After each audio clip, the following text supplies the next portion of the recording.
સીબીઆઈના નામે નથી આરોપી પોતાને પ્રેસનો વ્યક્તિ ઓળખાણ આપે છે. અલગ અલગ ટ્રસ્ટ હોય, ધારો કે સીબીઆઈ નામનું કોઈ ટ્રસ્ટ હોય, સીઆઈડી ક્રાઇમ નામનું ટ્રસ્ટ હોય, ધારો કે આણે લખ્યું છે સીબીઆઈ ક્રાઇમ ભારત ઇન્ડિયા, બરાબર, યુનાઇટેડ ન્યૂઝ સર્કલ એજન્સી.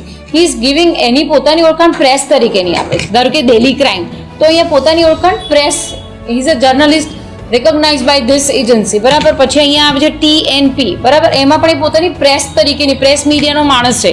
એવી રીતે પોતાના આઈડી કાર્ડ બનાવીને આવેલો હતો અને વડી કચેરી પણ આવતો, અને અલગ અલગ કચેરી જતા અમને ધ્યાને આવતા અમે ગુનો નોંધ્યો છે BNSની કલમ 205 મુજબ કે પોલીસ કર્મચારી કોઈ પણ સરકારી કર્મચારી હોય એના ગણવેશનું ધારણ કરવું, એના કોઈ આર્ટિકલને ધારણ કરવું, એનો ઉપયોગ ખોટો બદ ઇરાદાથી કરવો, એની અમે આ કલમ પ્રમાણે ગુનો નોંધેલ છે.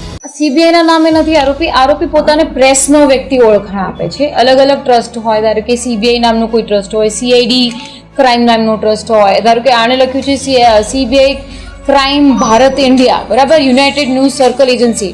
હી ઇઝ ગિવિંગ એની પોતાની ઓળખાણ પ્રેસ તરીકેની આપે છે. ધારો કે ડેલી ક્રાઇમ, તો અહીંયા પોતાની ઓળખાણ press, he is a journalist recognise by this agency, બરાબર. પછી અહીંયા આવે છે TNP, બરાબર, એમાં પણ એ પોતાની પ્રેસ તરીકેની, પ્રેસ મીડિયાનો માણસ છે.